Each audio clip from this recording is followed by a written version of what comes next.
आज मुझे बुंदेलखंड के सुंदरतम जनपदों में से एक, अपनी प्राकृतिक सौंदर्य के लिए विख्यात ललितपुर आने का अवसर प्राप्त हुआ और तुवन सरकार का भी मैंने दर्शन किया है।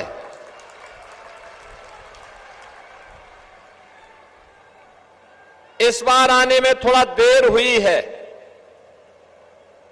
लेकिन बहनों और भाइयों, हमेशा ललितपुर हम लोगों के हृदय में बसता है और इसलिए मुझे आज ललितपुर आकर के अत्यंत आनंद की अनुभूति हो रही है। बहनों और भाइयों, अब मुझे अच्छा लगता है कि हमारी बहन और बेटियां, हमारी माताएं सिर में घड़ा लेकर के नहीं, हर घर नल की योजना साकार हो रही है बुंदेलखंड के अंदर।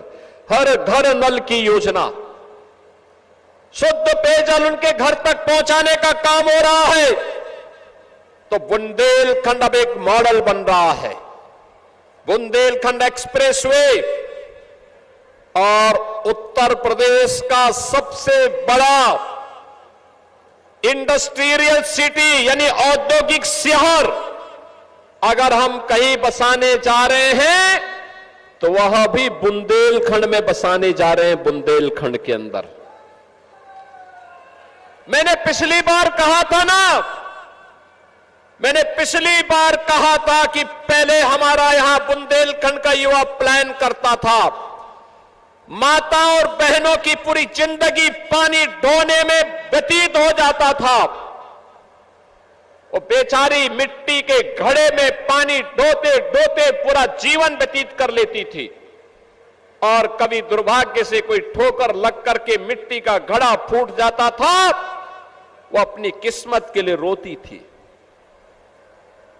यही बुंदेलखंड की त्रासदी थी। ऐसा नहीं कि आपके पास जल संसाधन न रहा हो, ऐसा नहीं कि आपके पूर्वजों ने मेहनत से बुंदेलखंड को सजाया और संवारा न हो, लेकिन पिछली सरकारों के निकम्मेपन के कारण, माफिया वृत्ति के नाते बुंदेलखंड पिछड़ा था। नौजवान पलायन कर रहा था, माफिया हावी थे।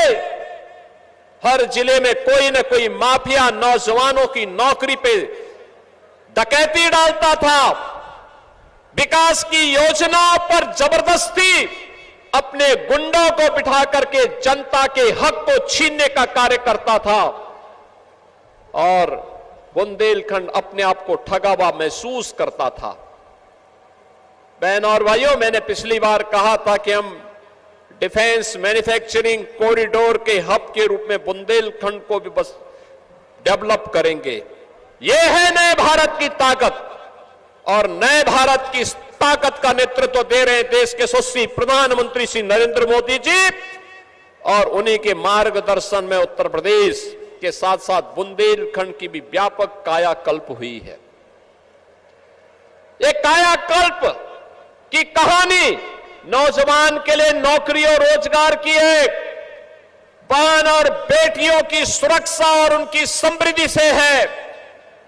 अब यहां की बहनें मिट्टी के घड़े में पानी ढोने के लिए नहीं, बल्कि बलेनी मिल्क प्रोड्यूसर के माध्यम से कैसे महिला स्वयंसेवी समूह तेजी के साथ आगे बढ़कर के अपनी आय बढ़ा सकती है, इसका मॉडल बन रही है। और उस मॉडल का प्रतीक कोई बन रहा है तो हमारा बुंदेलखंड बन रहा है, झांसी बन रहा है, ललितपुर बन रहा है।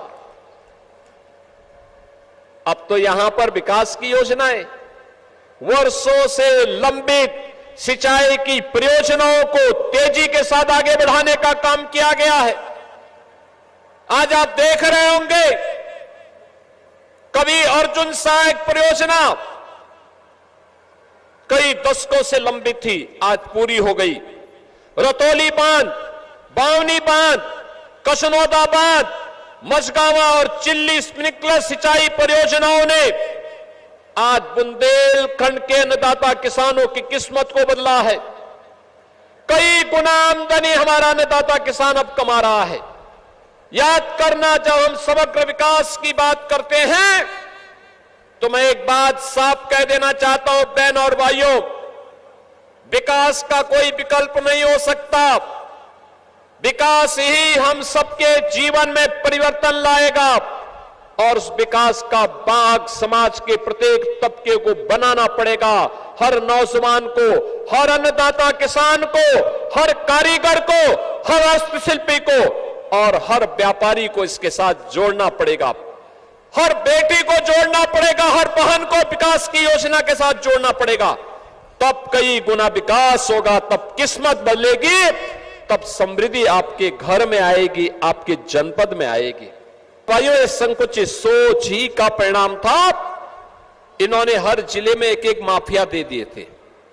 ये माफिया इनके तालुकदार के रूप में काम करते थे, इनके लिए अवैध वसूली करते थे, जनता की गाड़ी कमाई पर डकैती डालते थे, अवैध खनन करते थे, वनों का अवैध कटान करते थे, गौ तस्करी करते थे, प्रदेश को बंजर बनाते थे। बीमारू राज्य के रूप में इन्होंने उत्तर प्रदेश को पहचान दी थी। बुंदेलखंड के नौजवानों को प्लान करने के लिए मजबूर कर दिया था। यहां की बहन बेटियों को इन्होंने कष्ट दिया, नौजवानों की नौकरी पे डकैती डाली। और मुझे अच्छा लगा आज जब मैं बुंदेलखंड के दौरे पे आया, कल योग दिवस पर मैं झांसी में रहूंगा और कल मुझे महोबा और हमीरपुर भी जाने का अवसर प्राप्त होगा। मैं आज जब आया, सबसे पहले मैं दतिया में माता पीतांबरा पीठ में दर्शन करने का सौभाग्य मुझे प्राप्त हुआ। वहां से मैं सीधे यहां आया, तुवन सरकार के दर्शन हो गए। और अब लोकतंत्र में जनता ही जनार्दन का स्वरूप होती है। अब आपके साथ संवाद बनाने का अवसर प्राप्त हो रहा है। आप सबको मैं इन सैकड़ों करोड़ की परियोजनाओं की उपहार के लिए हृदय से बधाई देता हूं। आप सबके प्रति अपनी शुभकामनाएं देता हूं और आपको आश्वस्त करता हूं कि ललितपुर के विकास के लिए जो भी हो पाएगा, सरकार आपके साथ में खड़ी है, आपको हर प्रकार का मदद करेगी, हर प्रकार से विकास की परियोजनाओं को आगे बढ़ाने का कार्य करेगी।